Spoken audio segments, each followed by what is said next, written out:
من ادعى أن القرآن زيد فيه حرف أو نقص منه حرف فإنه كافر خارج من الإسلام.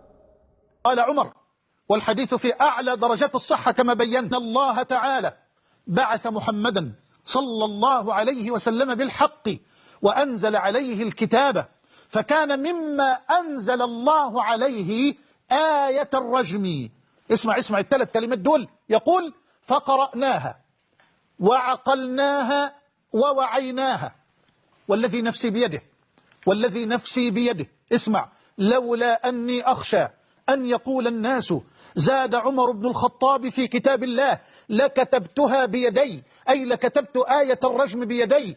الشيخ والشيخة إذا زنيا فارجموهما البتة نكالا من الله والله عزيز حكيم. والذي نفسي بيده، يقسم عمر